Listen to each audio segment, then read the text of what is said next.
Good morning student. छात्रों, कल हमने प्रकृतिवाद के संदर्भ में एजुकेशन के कॉन्सेप्ट को समझने का प्रयास किया था और उसमें ये समझा था कि प्रकृतिवाद के संदर्भ में शिक्षा का अर्थ व्यक्ति के अंदर जो अंतःशक्तियां हैं उनका विकास करना और उन अंतःशक्तियों का बाह्य शक्तियों के साथ समन्वय स्थापित करना।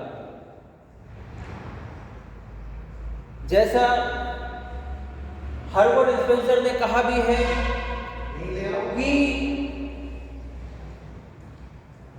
अंतःशक्तियों का बाह्य जीवन के साथ संबंध स्थापित करना ही शिक्षा का कार्य होना चाहिए।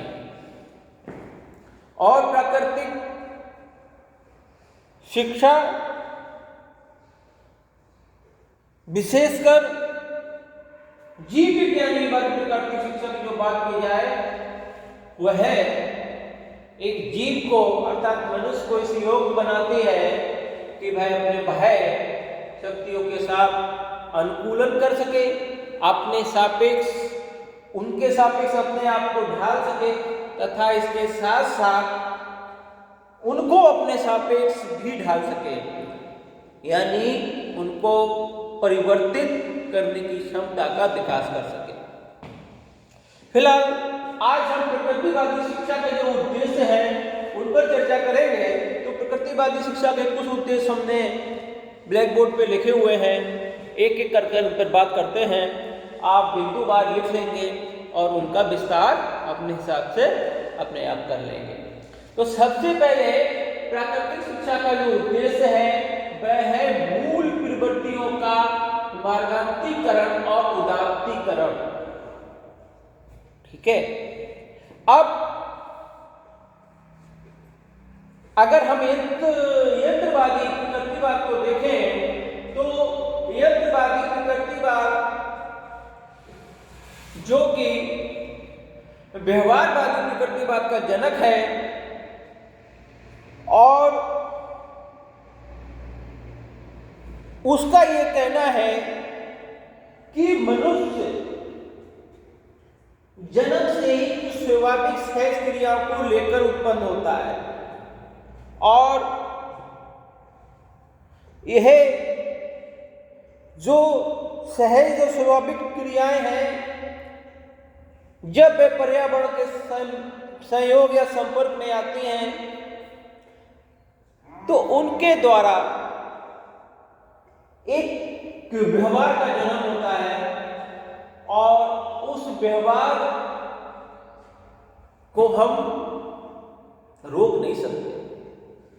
मूल प्रवृत्तियां, खाना, आत्मरक्षा की प्रवृत्ति, ठीक है, यौन सुख की प्रवृत्ति, क्रोध, तो ये जो मूल प्रवृत्तियां हैं या व्यवहारवादी प्रवृत्तियां हैं इनको हम रोक नहीं सकते। अब शिक्षा का काम क्या है? जैसे नदी की धारा को आप रोक नहीं सकते, अगर आप रोकेंगे तो सैलाब आएगा।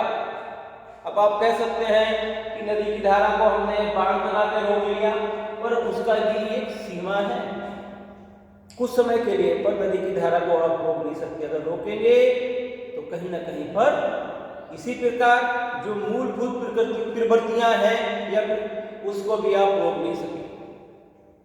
नदी की धारा को परिवर्तन कर सकते हो, दिशा दे सकते हो, मार्ग उसका बदल सकते हो। तो इसी प्रकार जो मूलभूत प्रवृत्तियां हैं उनको भी हम शिक्षा क्या करते हैं, उनको एक सही दिशा में मनुष्य की प्रवृत्ति के अनुसार उनको एक दिशा प्रदान करने का काम शिक्षा करती है। ठीक है, जैसे व्यवहारवादी दार्शनिक इस बात को भली भांति जानते हैं, उन्होंने कहा भी है कि शिक्षा का उद्देश्य मूलभूत प्रवृत्तियों का उदात्तीकरण है, उनमें उदारवाद भरना है, उनको लचीला बनाना है, उनको सहन शक्ति बनाना है। तो प्रकृतिवाद शिक्षा का सबसे पहला उद्देश्य ये हो गया कि मनुष्य जो कि एक जीव भी है, जीव विज्ञानवादी प्रकृतिवाद के अनुसार, जो कि एक यंत्र भी है यंत्रवादी प्रकृतिवाद के अनुसार, तो मनुष्य की जो मूल प्रवृत्तियां हैं उनके मार्गांतरीकरण यानी उनके मार्ग को मनुष्य के प्रवृत्ति के सापेक्ष लाना, ये प्रकृतिवाद का पहला उद्देश्य है। उदात्तीकरण का मतलब यही हो गया कि उनको उनमें एक लिबरलाइजेशन कह लो या एक उदारवाद का करना।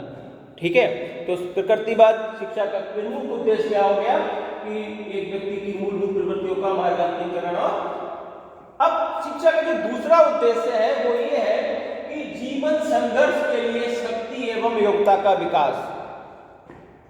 जीवन संघर्ष के लिए शक्ति एवं योग्यता का विकास।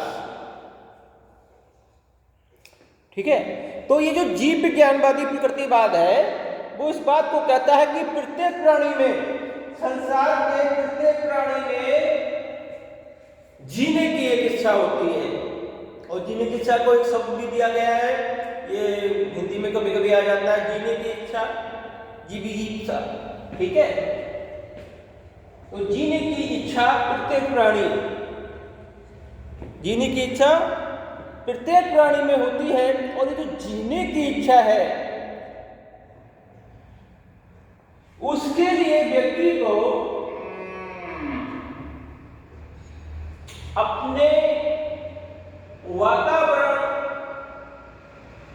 अपने प्रतिद्वंदियों से संघर्ष करना पड़ता है। ठीक है, तो जैसे डार्विन ने दो सिद्धांत दिए भी हैं, एक जीवन के लिए संघर्ष और दूसरा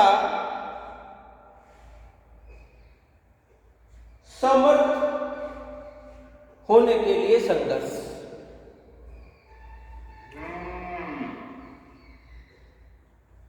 तो इस प्रकार इस दूसरे उद्देश्य के अनुसार हम कह सकते हैं कि प्रकृतिवाद का दूसरा उद्देश्य है कि शिक्षा व्यक्ति को जीवन संघर्ष के लिए तैयार करे। वह संघर्ष व्यक्तिगत रूप पर भी हो सकता है, समाज के लिए भी हो सकता है और राष्ट्र के लिए भी हो सकता है। ठीक है, इसका ये शिक्षा इस प्रकार के नागरिकों का निर्माण करे जो अपने आप में समर्थ तो हो ही, इसके साथ साथ अपने समाज को, अपने राष्ट्र को भी या राष्ट्र के विकास में भी योगदान दे सके। तो शिक्षा का ये जो तृतीय उद्देश्य है, मनुष्य को पर्यावरण के अनुकूल बनाना। अर्थात कि बहुत संक्षिप्त में समझा जाए तो आप इसको समझ सकते हैं कि प्रकृतिवादी शिक्षा का जो एक उद्देश्य है वो ये है कि मनुष्य को पर्यावरण के अनुकूल बना सके। पर्यावरण, बाह्य पर्यावरण तथा अंतर पर्यावरण में, यानी प्रकृतिवादी शिक्षा ऐसी हो जो मनुष्य को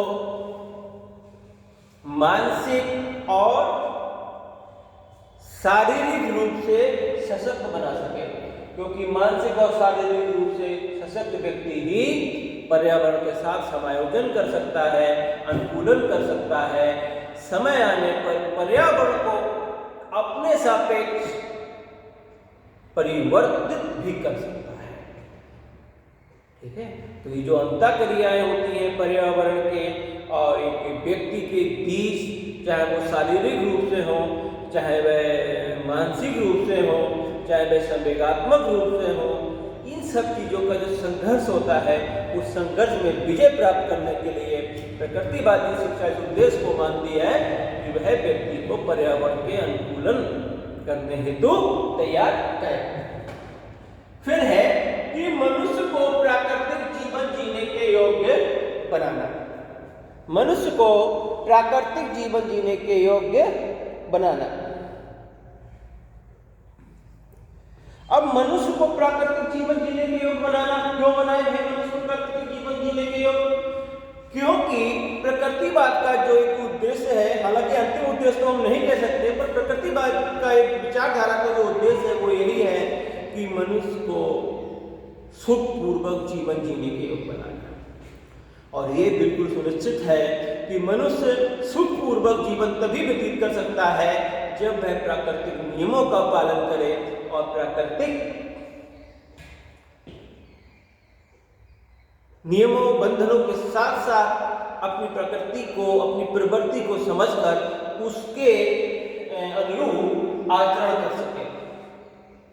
क्योंकि यदि वह अपनी प्रवृत्ति के अनुकूल नहीं आचरण करेगा, विपरीत जाएगा, तो संघर्ष होगा और संघर्ष कहीं ना कहीं सुख का अनुभव नहीं होता है।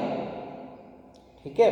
और प्रकृतिवादियों का ये स्पष्ट रूप से मानना भी है कि प्रकृति अपने आप में शुद्ध है, स्वच्छ है, निष्पक्ष है, निष्कलंक है। इसमें जो छेड़छाड़ करने का काम है वह मनुष्य ही करता है।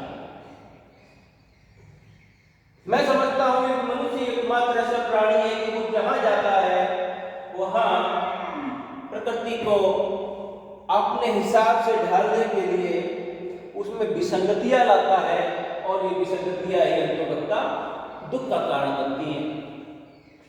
जैसे अब मनुष्य है, छोटा सा बच्चा है, उसकी प्रवृत्ति है सच्चाई, सत्य को बोलना, उसको झूठ बोलना कौन सिखाता है?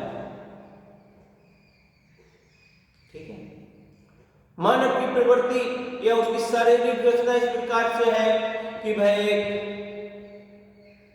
सब सरल सहज जीवन को जीने का प्रयत्न करता है, पर उसमें ये जो विसंगतियां हैं वह लाने का काम भी ये जो सामाजिक बंधन है, आकांक्षाएं हैं, ये चीजें उसको करती हैं। इसलिए वह ये कहता है कि बच्चे को दूषित समाज से दूर प्राकृतिक पर्यावरण में स्वयं की प्रकृति के अनुरूप स्वतंत्र रूप से विकास करने का अवसर दिया जाए। ठीक है। इसका नेक्स्ट उद्देश्य पॉइंट है पूर्ण जीवन की तैयारी। ठीक है। तो प्रकृतिवाद इस बात का पक्षधर है या उसकी शिक्षा इस बात की तैयारी कराती है कि मनुष्य जो है वो पूर्ण जीवन की तैयारी, पूर्ण जीवन की तैयारी अर्थात सर्वांगीण विकास, पूर्ण जीवन की तैयारी अर्थात शारीरिक, मानसिक, आर्थिक, सामाजिक, संतानोत्पत्ति, ये पूरा जो प्रक्रम है उसके प्रति तैयार करे। पर मनुष्य की अपनी स्वतंत्रता, स्व अनुशासन, प्रकृति के नियम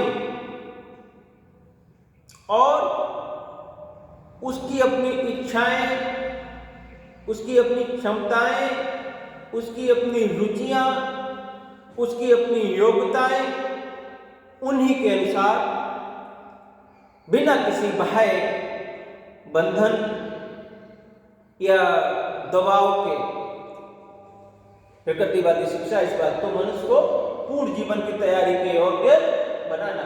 इसके साथ साथ एक शिक्षा, प्रकृतिवादी शिक्षा का उद्देश्य है कि जातीय गुणों का विकास करना। जातीय गुणों का विकास करना।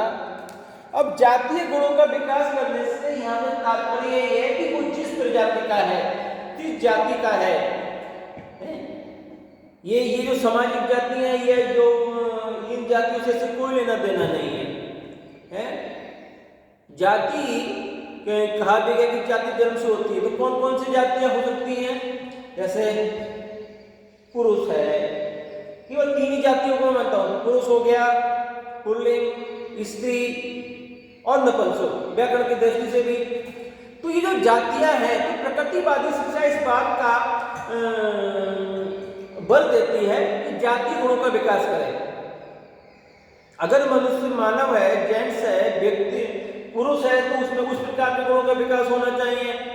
अगर महिला है तो महिला में जो महिलाओं के गुण है उस प्रकार का विकास होना चाहिए, ठीक है? क्योंकि जब इन प्रकार का विकास होगा तभी उसमें स्वाभाविकता होगी, उसमें सहजता होगी, उसमें आत्मसंतुष्टि होगी और वह व्यक्ति एक सुखद समाज का निर्माण करेगा, ठीक है? इसके साथ साथ प्रकृतिवादी शिक्षा एक अन्य उद्देश्य को भी मानती है कि प्रकृतिवादी शिक्षा इस प्रकार हो कि वह व्यक्ति का व्यक्तिगत विकास कर सके।